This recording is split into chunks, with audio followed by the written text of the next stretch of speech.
So now let's look at some applications of the stuff we talk about this week. First, a question about the airlines. In the 1970s, the airline went through a deregulation in the US, so that allowed the airlines to start operating a lot based on the things that we talk about in this class, which is like, maximizing profit and traditional kind of like free market operations.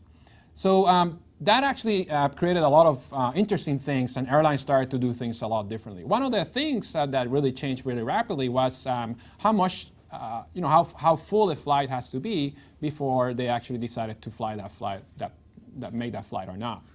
That at that point, most airlines were actually flying at 65% capacity. What it meant is that they wouldn't fly unless they had the flight full at 65% capacity. And the idea was that they needed that in order to coop the average total cost of flying. And they were basically saying, well, it costs about $4,000 on average to fly a plane. And they were getting that number by dividing the total cost of the whole year over the number of flights in that year.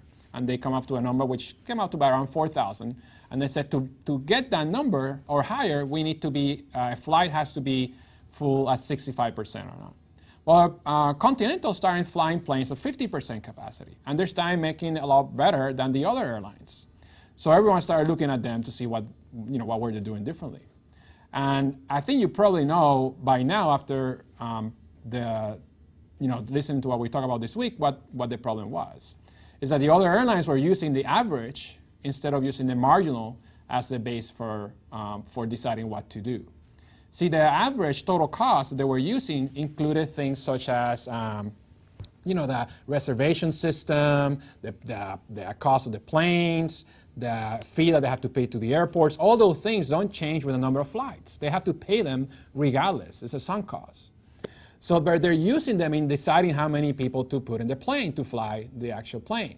Continental said, well, that doesn't make sense. What we should do is to consider the marginal cost. How much additional cost it costs to fly a plane. And those costs are actually a lot smaller, because flying the plane, it only costs the pilot and the flight crew, and then whatever gasoline you consume, and perhaps the food, you're going to give them some food to the passengers. Right? So those costs came out to be around $2,000. So they needed a lot less in order to meet that threshold, which was 50%, than the other airlines. But they were doing a lot better because they were now operating based on marginal costs, which is a relevant measure, and not based on average costs. Now, this also tells you the reason why a lot of the airlines stopped offering food in the flights, because now that they're operating based on marginal costs, the lower those marginal costs, the more people they can actually put in the planes, right? So clearly, by reducing those marginal costs, they can actually increase their bottom line a lot more than by trying to get a lot of people into their flights. So by shifting from average costs to marginal costs, they automatically give everyone an incentive to try to operate with the lowest cost possible. So why are public utilities such as water, electricity, phone companies usually controlled by monopolies? It's actually a very interesting example that some people have made fun of, which is that in the late 1980s, the US actually tried to break all the monopolies from the phone companies. And there was a big phone company, and the name of that big phone company, the logo was AT&T. And the government broke that monopoly into many different small companies, what they were called the Baby Bell, Southern Bell, Illinois Bell. Actually, it was broken into many different companies. Now, over the years, those companies started to merge again, right? And then eventually, once the cell phones became really popular, one of those companies was actually called Singular, which actually doesn't exist anymore. Now, eventually, those companies started to merge, and once they merged, they started creating, merging with another one, to what we have today, which is we have another big company. It's not as big as the other one, but that one is called AT&T. But it's essentially almost as big as the other one, AT&T. So the question is, why is it so hard to get rid of these big monopolies that usually control things such as electricity, public utilities like water and phone? Well, what we talk about this week about fixed costs give you the answer. See, when we talk about fixed costs, we said that the way average fixed costs are calculated, which is the fixed costs divided by the output, this number is going to get smaller the more output you have. So the curve is going to kind of look like this, right? Now imagine a company, when this is output and this is cost. Imagine a company where most of the costs of this company are fixed costs. If most of the costs of this company are fixed costs, then it's going to take a long time, right, before they start going up with the marginal cost. Furthermore, if you have two companies, right, that have, let's say, 10 output each, if they combine, they automatically make their costs smaller because you have this queue gets bigger, right? And that since this is fixed, the cost gets smaller. Now, which companies are those companies in which most of the costs are fixed? Well, it probably has to be something that you need a lot of money to start, and then once you start, it doesn't cost so much compared to what it costs to start to kind of maintain it. Well, what costs a lot of money to start? Well, a phone company, because you establish the grid. A water company, you have to do all the water pipes. An electric company, you have to build the grid before you start. So when you start and you start paying for your operation, most of the money you're paying is all those loans that you took up to pay for that grid. Most of your costs are fixed costs.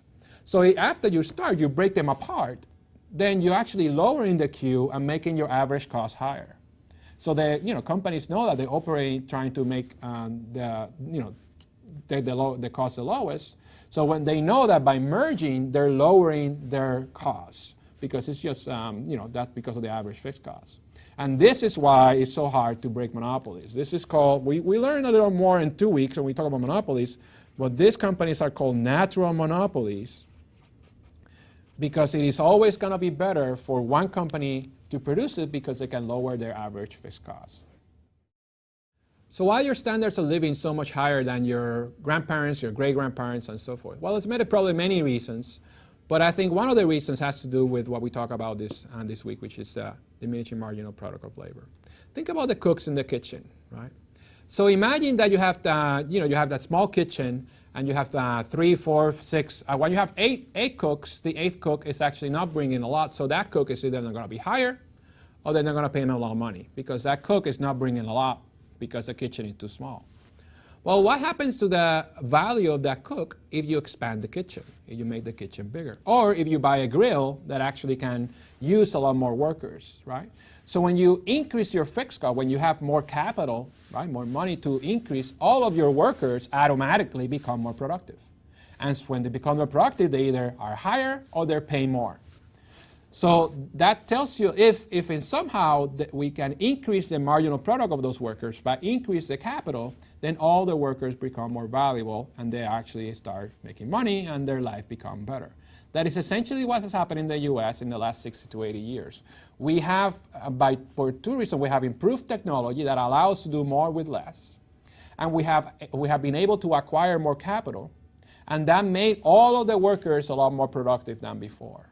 So you see, sometimes people tend to think that getting a lawnmower is actually bad because then the machine can do the work of the workers. But the workers that you have need the machine. So the other side of the equation is that the better machines, the better the workers are going to be because they can actually do more with less, and that means that they are more valuable and they get to command a higher wage.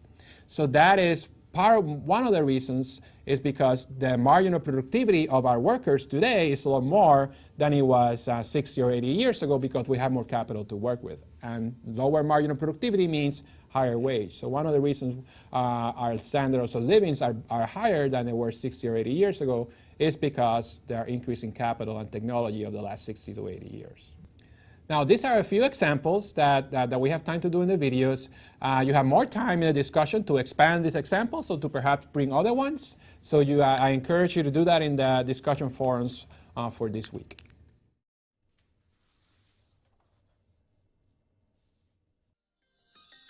Produced by OCE Atlas Digital Media at the University of Illinois, Urbana-Champaign.